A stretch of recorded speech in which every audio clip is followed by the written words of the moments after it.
continue. So let me continue. And vow made an error. One who made the vow to give tzedakah based on a certain information and afterwards realized that he was misinformed does not have to fulfill his vow, since it is considered vow made an error. Therefore, for example, one who said that he will give 1,000 to an indigent based on information he received that this is the amount required, and then found out that the indigent needs only 500, right? 500 does not have to fulfill this his obligation, his original commitment, and is obligated to give only the smaller amount of 500. Okay, so before we continue, so let's do this part. So person, so the situation is the person said, I want to give this indigent person $1,000 because that's what he thought that he's short for rent $1,000, but then he found out no, it was actually like 500. So there is no problem. So because this promise was made based on wrong information. That's very clear. So we can go by different amount, and it's actually one of the openings when we actually can nullify the vow. I'm not talking about this one. I mean in general. So if vow was made, promise was made on based on wrong information, you can cancel it. It's easy. I mean, of course, you have to go through the procedure, but that's the reason. Similarly, if one committed to give the money to an indigent and before he had an opportunity to fulfill his obligation, the poor person became rich and died, he would not have to fulfill his vow. The reason is that it is safe to assume that he only wanted to give money if the individual required it, and now he need no longer exists. The need no longer exists. In the same way, one second. There are two different cases. So let's do this case separately. So one more time. Similarly, if one committed to give money to indigent before he had an opportunity to fulfill the obligation, poor person became rich and died. Okay, so a person was poor, he wanted to help, that poor person became rich and died, right? He would not have to fulfill his vow, right? I mean, but it's clear why, because he was promising tzedakah based on the information at that time, that person was in need. He was poor, was in need. Now there is no such a need. First of all, he's no longer poor and he's no longer there. Okay. The reason is that it is safe to assume that he only wanted to give money if the individual required it, right? So meaning he was poor, and now the need no longer exists, meaning that there is no person and no need. In the same way, when there is a collection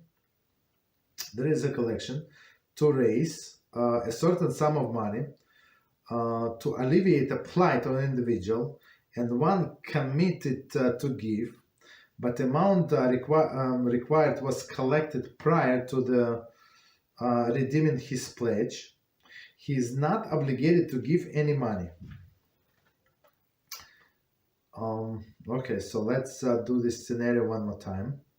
In the same way, when there is a collection to raise a certain amount of money to alleviate the plight of individuals, so they say we need to raise $30,000 for that person's surgery or something, right?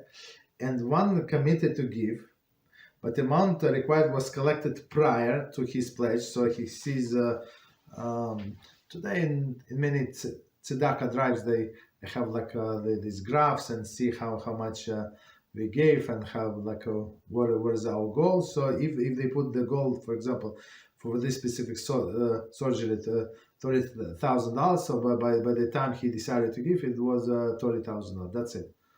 I mean, I guess they can still open. Usually they don't close the collection, but at least the goal was raised. Right, reached. The goal was reached, and that's it. Right, so he's no longer obligated. Right, because he wanted to donate only to this amount, toward this amount, $30,000. So he's not obligated to give any money. So next scenario. Similarly, one who sets aside money to give to yeshiva or other institution, and then yeshiva institution closed down, one may take the money and use it for his own personal needs. However, if yeshiva is reopened, it would be obligated to give money at the same time. At that time. So let's do. It's a very interesting case. Similar, one more time this case. Similarly, one who sets aside money to give to yeshiva or other institution, and then yeshiva or institution closed down. Okay, so meaning he was saving up money, and there is no longer this cause. May take the money and use it for his own personal needs. So I assume, I'm just adding that it was not from his Maaser. If it's from Maaser, he has to give to somewhere else. But if it's not, if it says like extra tzedakah, right? Yeah, so he can do it for his own needs, right? However, if yeshiva is reopened, he would be obligated to give the money at that time, meaning it was set for specific goal. There is no goal yet. No, it does not exist. The cause no longer exists, or he can keep the money or give to somebody else. Very interesting. So, but if they reopen, so you have to give again. I mean, not again, but you have to give. Any questions? Or we continue. Yes, go ahead. Question the word is question about children owing money. Mm-hmm. Is there an age limit that a child is considered owning owning properties or money halachically? For example, under certain age, the child is unable to own money. It's very interesting case.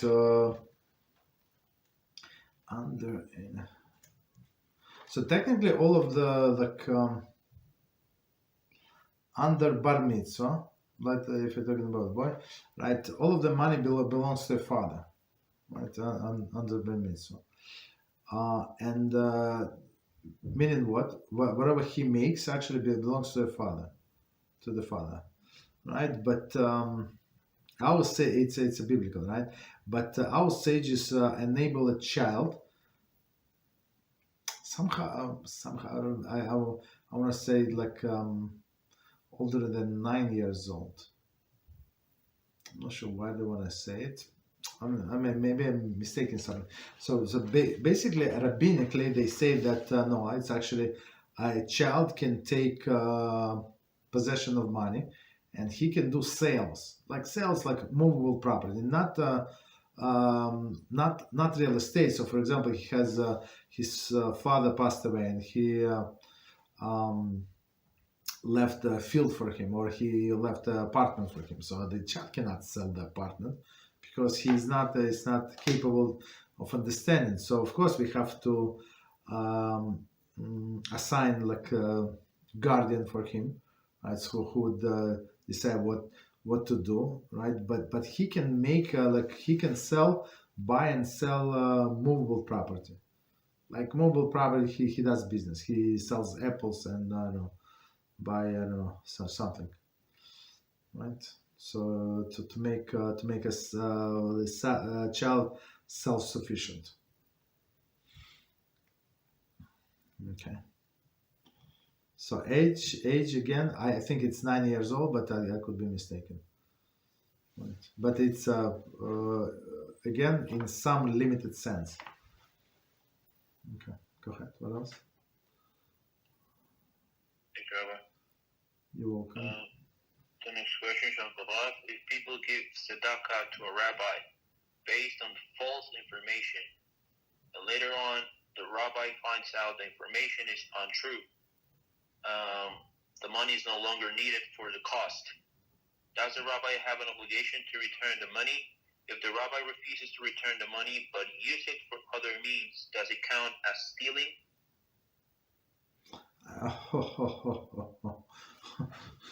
It's not such an easy question. I mean, it's very interesting question. Very interesting. So I would say it depends how this money were raised. So for example, he said we need to build a mikveh in our neighborhood, right? And then he collected for mikveh.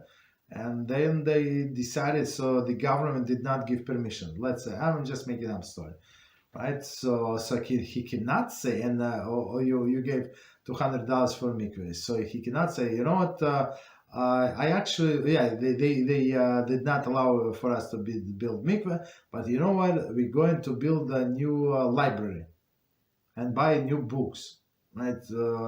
Yes, so he's not allowed to do that.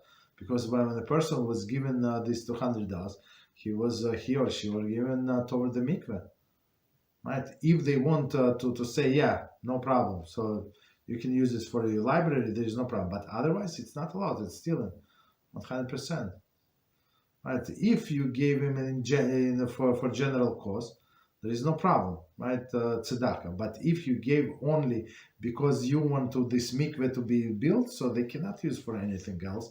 Maybe it's even for saving life, not allowed. You understand? Because it's stealing from that person.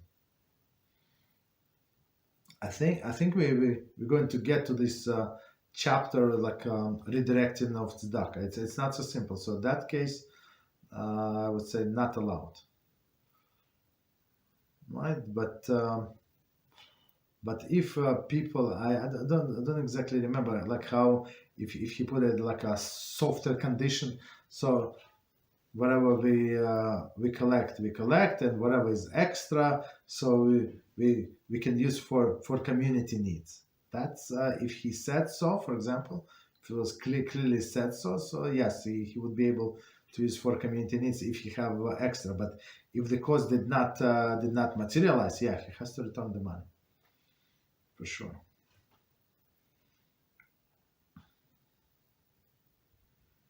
Okay, what else?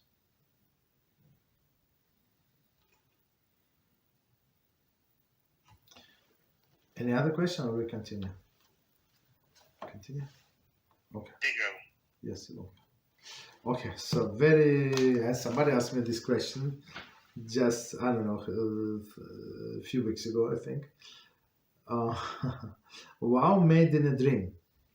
If a person responsible for a vow made in a dream, right? So it's not like people usually don't dream in vows, but if a person did, it's like it's have some significance. If he does not want to keep a vow, he has the right to annul it, just like any other vow that he might have made, right? So meaning, for sure, person remembers it was in a dream.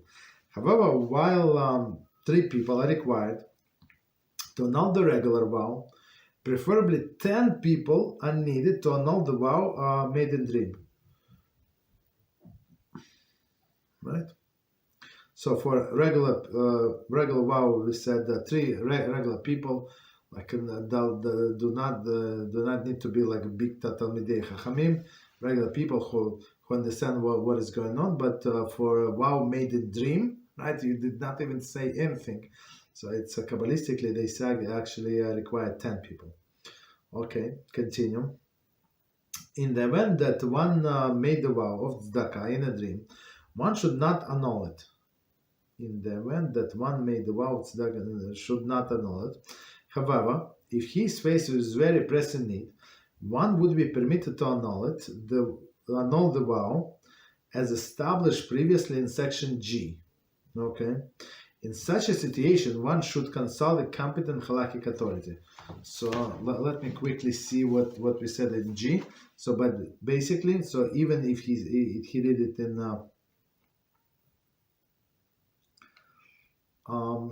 even though we started that the person has a right to annul it, but it's better to keep it.